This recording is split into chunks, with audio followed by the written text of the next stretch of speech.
Dan lalu tepatkah putusan ini di tengah krisis kepercayaan masyarakat terhadap proses pemberantasan korupsi di Indonesia? Kami akan membahasnya dari luar studio. Ada peneliti Indonesian Corruption Watch atau ICW, yaitu Kurnia Ramadana. Selamat sore, Mas Kurnia, apa kabar? Selamat sore, Mas Bram. Kabar baik, Alhamdulillah. Oke, alhamdulillah. Jadi menurut Anda bagaimana kemudian Mas, ketika pra peradilan ini dikabulkan, apakah ini kemudian menjadi presiden buruk begitu bagi pemberantasan korupsi di Indonesia? Ya, ada dua hal, Mas Bram. Yang pertama, tentu kami, Indonesia Corruption Watch, dan kami rasa juga banyak pihak, menyayangkan putusan Hakim Tunggal Pengadilan Negeri Jakarta Selatan tatkala mengabulkan permohonan pemohon, yaitu mantan Wakil Menteri Hukum dan HAM, Edi Omar Syarif Hiraij. Itu yang pertama. Kemudian yang kedua, penting untuk dicatat dan diketahui oleh masyarakat ketika pra-peradilan itu dikabulkan, sama sekali tidak bicara tentang kesalahan dari pelaku. Hmm, Jadi ini hanya persoalan formil saja. Sehingga keliru jika ada yang menyebutkan ketika pra-peradilan ini dikabulkan, maka Edi Omar Syarif Hiraij itu bukan pelaku dari tindak pidana korupsi. mhm. Karena kalau kita bicara pembuktian salah atau tidak, itu ada di persidangan pokok perkara di Pengadilan Tindak Pidana Korupsi Jakarta. Oke. Itu yang kedua. Kemudian, kalau bicara tentang analisisnya, Mas Bram, kita membaca putusan dari pra-peradilan PN Jaksel itu.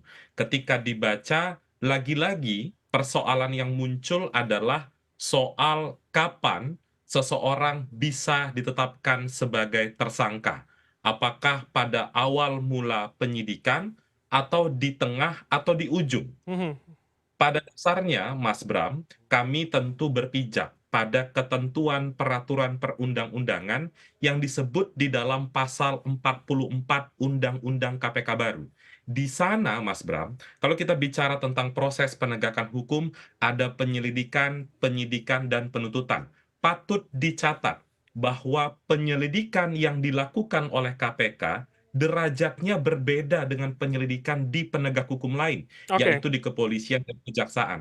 Kalau di KPK, penyelidikannya sudah bicara tentang pemenuhan atau pencarian dua alat bukti atau bukti permulaan yang cukup. Dan rasanya Hakim Tunggal tersebut gagal dalam memahami konstruksi pasal Baik. 44 Undang-Undang KPK.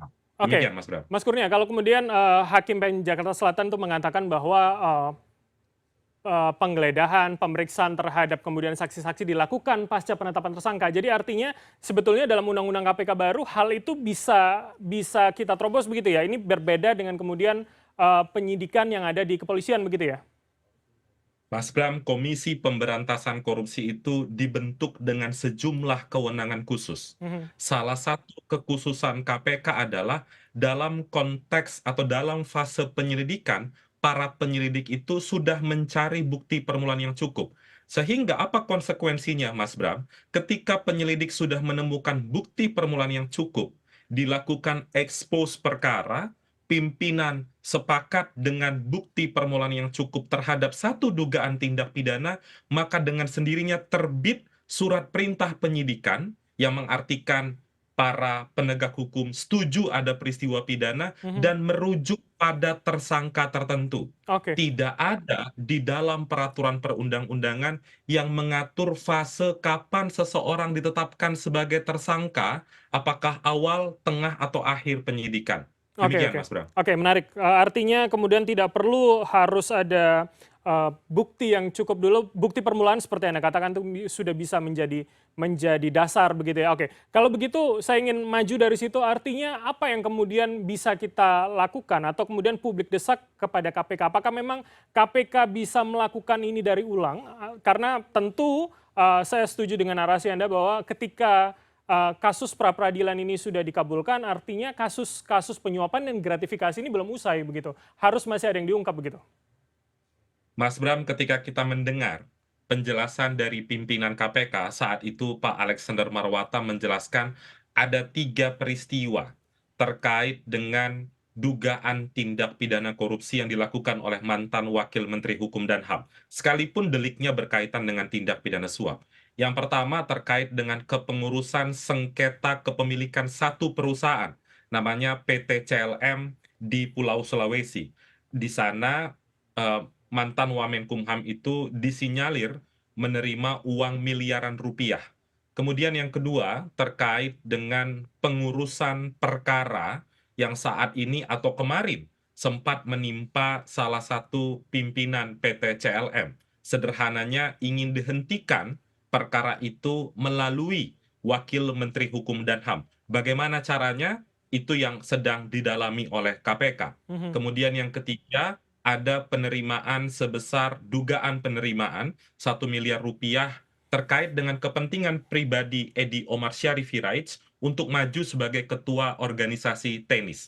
Tiga peristiwa ini penting untuk diungkap, Mas Bram. Oke. Mhm. Satu, ada indikasi tindak pidana suap, bukan tidak mungkin bisa dikembangkan dalam konteks gratifikasi. Saya kaitkan dengan putusan pra-peradilan, sebagaimana tadi diskusi awal kita, putusan pra-peradilan ini hanya bicara formil. Oke. Dalam benak Mhm. kami, KPK harus segera menetapkan ulang Saudara Edi Omar Syarif sebagai tersangka. Itu, Mas Bram, diatur secara jelas oleh peraturan perundang-undangan dan sangat dimungkinkan.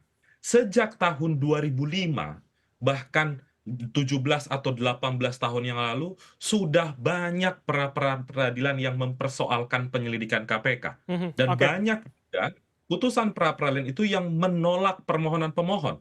Karena normanya sudah jelas. Bahkan, Mas Bram, kalau kita bicara tentang salah satu kewenangan KPK, yaitu penyadapan, di penegak hukum lain itu penyadapan boleh di fase penyidikan. Tapi di KPK, penyadapan itu boleh dilakukan pada tahap penyelidikan. Baik, baik. Itu Oke. adalah lex specialis kalau istilah hukumnya. Oke, Demikian, ada Mas Bram. beberapa kewenangan istimewa begitu yang kemudian diatur dan diterima oleh KPK. Nah, terakhir Mas saya mengkonfirmasi ulang. Jadi ketika kita mendesak bahwa ada penetapan ulang karena kasusnya memang harus segera dibongkar dan dikaitkan satu sama lain, artinya bisakah dengan logika yang kemudian digunakan sebelumnya yang kemudian dipatahkan oleh PN Jaksel atau kemudian merubah formil yang dipermasalahkan oleh PN Jakselnya tadi Mas Kurnia? Singkat saja. Ya, bagi saya dengan bunyi pasal 44 Undang-Undang 30 tahun 2002 clear sekali. KPK bisa menetapkan ulang Saudara Edi Omar Syarif sebagai tersangka dan presidennya sudah ada. Tentu masyarakat masih ingat dulu pra-peradilan mantan Ketua DPR RI Setia Novanto. Mhm. Di saat pra-peradilan pertama itu dikabulkan permohonan pemohon, KPK bisa menetapkan tersangka kembali. Bahkan Mas Bram, kalau seandainya bukti pengumpulan bahan bukti dan keterangan itu sudah selesai, KPK bisa segera melimpahkan ke proses persidangan agar perdebatannya material, Mas Bram. Oke, baik. Agar perdebatannya masuk pada salah atau tidak, Mhm. bukan proses hukum acaranya. Saya sepakat tentu hukum acara itu penting, tidak mungkin membuktikan material kalau hukum formilnya bermasalah, akan tetapi hukum formilnya dalam pandangan kami Mhm. sudah dilakukan oleh KPK berdasarkan pasal 44 Undang-Undang KPK. Baik, Demikian, baik. Mas Bram. Oke, baik. Kita akan tunggu seperti apa kemudian langkah dari KPK berikutnya. Terima kasih atas waktu dan juga insight dari Anda, Mas Kurnia Ramadana, peneliti dari ICW telah bergabung bersama kami. Selamat malam, sehat selalu, Mas. Selamat malam.